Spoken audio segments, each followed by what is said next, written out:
Imagine for a moment that you are holding a burning torch. You are standing before your own home, the quiet sanctuary you built with your own hands. And to save this home from destruction, you realize you must set it on fire. Why would anyone deliberately burn the very thing they love just to keep it safe? Welcome to Mono Japan. Today, we look at the ancient architectural art of burning wood. Why does exposing something to violent destruction make it invincible?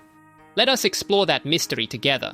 We live in a modern world that is terrified of the fire. We spend our days running from pain, running from failure, running from any form of hardship. Our lives are surrounded by screens filled with light, information flowing in without rest, and a desperate, exhausting pursuit of comfort. We build safe walls around our emotions, hoping to remain untouched by the harsh elements of the world. When disaster strikes, when the flames of trauma or failure touch our lives, we panic. We believe that because we have been burned, we are ruined. We look at the scorch marks on our souls and see only permanent damage. But ancient Japan looked at the fire and saw something entirely different. They looked at the flames and saw a master craftsman. Let us leave the noise of the modern city behind and travel back to the rural coasts of ancient Japan. Imagine a fishing village centuries ago. The sea here is beautiful, but it is relentless. The heavy salt air eats away at everything it touches. Fierce typhoons batter the fragile wooden homes with sheets of rain and howling winds. Insects and deep rot silently devour the untreated cedar planks from the inside out. A wooden house by the ocean is a temporary, tragic thing against the overwhelming wrath of nature. The carpenters of this time faced a seemingly impossible problem. How do you protect a soft, vulnerable, living material against the ravages of time and weather? There were no synthetic chemicals, no plastic wrappings, no waterproof paints. The answer they found was a profound and terrifying paradox. To protect the wood, they did not hide it from the elements. They surrendered it to the flames. This is the art of Yakisugi.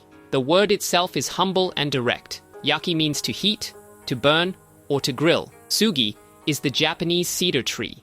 The process of Yakisugi is not gentle. It is a sudden, controlled violence. The carpenter takes 3 planks of raw, vulnerable cedar and binds them together with rope. He forms them into a tall triangle, creating a hollow wooden chimney. A ball of crumpled newspaper and wood shavings is placed at the base. He strikes a match. The fire is lit.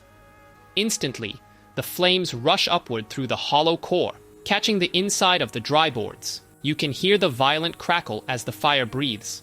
You can smell the sharp, ancient, intoxicating scent of burning sap and smoke. The wood blisters under the intense heat. It cracks. It pops. It turns pitch black. To the untrained eye, it looks as though the wood is being completely destroyed. The fire climbs higher, threatening to consume the cedar entirely. But just before the wood turns to fragile ash, the carpenter acts. He unties the rope and drops the flaming boards to the earth. He quickly splashes them with cold water.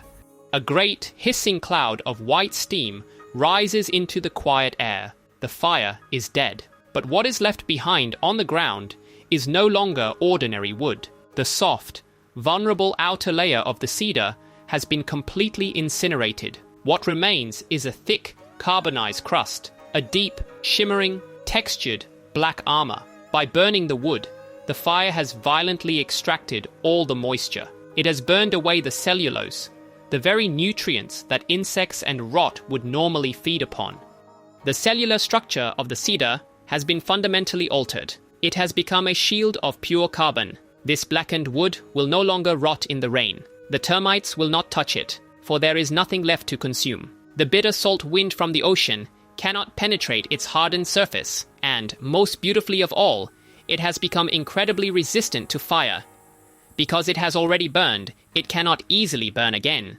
Let us pause here, in the quiet aftermath of the smoke, and look closely at this blackened board. Imagine tracing your fingertips over the cracked, uneven surface. In Japanese aesthetics, this rich, deeply textured surface is called keshiki. It translates to landscape, usually used to describe the glaze on a teacup It is deeply present here in the wood. It is the landscape of survival. Think of your own life for a moment. Think of the times the flames came for you. Perhaps it was a sudden, devastating loss. Perhaps it was a public failure or a heartbreak that felt like the absolute end of your world. The modern instinct is to hide these burned parts of ourselves. We try to paint over our trauma, to sand it down, to present a smooth, flawless face to society. We want to pretend we are pristine, untouched, raw cedar. But Mujo, the profound Buddhist concept of impermanence, gently teaches us that nothing remains untouched. Time and weather will eventually reach us all. Yakisugi asks us to look at our suffering through a completely different lens. What if your trauma did not ruin you? What if the fire was not your destruction, but your preservation? When we go through profound hardship, the soft, naive parts of our ego are burned away. Our illusions are incinerated. Our fragile pride is reduced to ash. The fire strips us down to our absolute, undeniable core. It is terrifying, and it is deeply painful. But consider what is left behind when the smoke clears. A carbonized layer of resilience. An armor of quiet, enduring wisdom. Have you ever noticed that people who have endured great suffering carry a unique stillness about them? They are no longer easily shaken by the trivial anxieties of daily life. The petty dramas of the modern world bounce off them, just like the salt air against the blackened cedar. They do not panic when the wind howls. They have already burned. And because they have survived their own burning, the fires of the world cannot easily consume them again. There is another, deeper secret to Yakisugi. It is not just practical. It is extraordinarily beautiful. It is the physical embodiment of Wabi-Sabi, the aesthetic philosophy that finds ultimate perfection in the imperfect, the impermanent, and the incomplete. If you stand before a Yakisugi house in the late afternoon sun, the black walls are not flat or lifeless. The carbon catches the light, shimmering with unexpected reflections of silver and deep blue. The shadows hide in the deep cracks, giving the wall a profound, mysterious depth. It has a gravity that no manufactured chemical paint could ever replicate. Its scars are the exact source of its beauty. In our modern society, we demand perfection. We filter our faces on glowing screens. We curate our digital lives to remove any hint of struggle. We buy objects that are flawlessly smooth, mass-produced, and devoid of history. But flawless things have no stories to tell us. A perfectly smooth piece of plastic feels dead and cold in the hand. A charred piece of wood feels alive. It holds the memory of the flame. Let us return to the carpenter by the sea. Imagine him slowly brushing the excess soot from the cooled, wet boards. His hands are stained black, his face lined with age and the smoke of countless fires. He does not rush. He respects the material, and he deeply respects the fire. He knows that the house he is building today will outlive him. Yakisugi wood, left alone in the elements, can last for 80, perhaps 100 years, sometimes far longer. It achieves this longevity without a single drop of synthetic chemicals, just wood, fire, and water. The Japanese spirit often finds its highest wisdom by cooperating with nature, rather than fighting against it. To fight the rot of time, you do not create a toxic barrier. You invite a natural, destructive element to do its purifying work. How often do we fight the natural, purifying fires of our own lives? We numb our sadness with distractions. We medicate our grief. We scroll through endless, meaningless content to avoid the quiet, terrifying dark of our own minds. We are so profoundly terrified of the burn, but grief is a fire. Failure is a fire.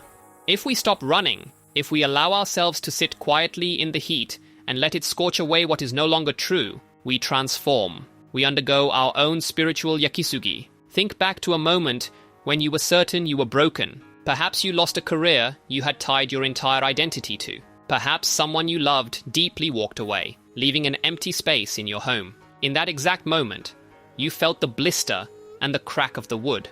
You felt the violent flames rushing up the chimney of your own chest. You told yourself, I will not survive this. But you did. The tears fell like cold water. The steam rose, and eventually, the flames died down, and you were still there. Changed, yes. Darker, perhaps. more quiet, but stronger, impervious to the very thing that tried to reduce you to ash. There is a beautiful, hidden irony in the charred wood that we must understand. Though the outside is a hard, carbonized armor, the inside of the plank remains pristine. The core of the cedar is kept entirely safe from the heat. It remains soft, light, and deeply fragrant. The fire does not turn the entire piece of wood to dead stone. The blackened armor exists solely to protect the delicate heart within. When we build our own resilience through the hardships of life, we must remember this delicate balance. Becoming resilient does not mean becoming cold. Surviving trauma does not mean losing our capacity to love, to trust, or to feel joy. The charred armor on our outside simply allows us to keep our softness on the inside. Because we know we are protected, because we know we can survive the flames, we can afford to be gentle with the world. The strongest people you will ever meet are often the kindest. Their profound kindness is preserved by the very fire they survived. Look at the modern buildings that dominate our skylines today. Towers of glass and steel built to defy nature entirely. They are designed to reflect the world away, to stand aloof from the elements. But when they age, they merely look dirty. They look neglected and sad. A glass building does not know how to age gracefully, but a traditional Yakisugi home only deepens in its quiet character. As the decades pass, the heavy rains gently wash away the loose soot. The harsh texture softens into a smooth, weathered elegance. The wind naturally polishes the carbon, bringing out the hidden grain of the wood. It is an architecture that cooperates intimately with time. It understands that time is not a cruel enemy to be fought with chemicals. Time is a patient partner to dance with. We too are terrified of time. We view our own aging as a tragic decay, a slow rotting of our youth. We desperately cling to the smooth, unblemished surface of our early years. We want to remain the untouched, raw cedar forever. But raw cedar left in the elements will eventually rot and crumble. A life lived trying to avoid the marks of time, a life safely hidden from experience, is a fragile and anxious life. It is far better to step bravely into the flames of experience, to let the years, the loves, the losses, and the triumphs leave their profound texture upon us. The deep wrinkles around your eyes are the beautiful kashiki of your laughter and your tears. The silver in your hair is the shimmering reflection of your endurance. Do not hide your scars from the world. They are the indisputable proof that you did not rot away in the safe harbor. They are proof that you stood against the typhoon and you did not break. The next time you feel the intense heat of a life crisis, the next time the world feels as though it is burning you down to the absolute ground, remember the quiet carpenter standing by the raging sea. Remember that destruction is sometimes the very mechanism of preservation. You are not being turned to ash. You are being carbonized. You are being forged. You are being made ready for the long winters, for the heavy rains, for the decades to come. The fire is your dearest friend, disguised as your enemy. If the fire has touched you and left you with a beautiful, blackened armor, do not keep that story hidden in the dark. Please, take a piece of your charred wood and lay it securely in the foundation of the comment section below. Your story of survival might be the exact spark another weary traveler needs to endure their own flames. And if you wish to continue walking quietly through these ancient, profound landscapes of thought, if you seek a sanctuary from the noise of the modern world, please press the glowing ember known as the subscribe button. Let the fire burn away what is heavy. Keep your soft heart safe within your darkened armor. This was Mono Japan.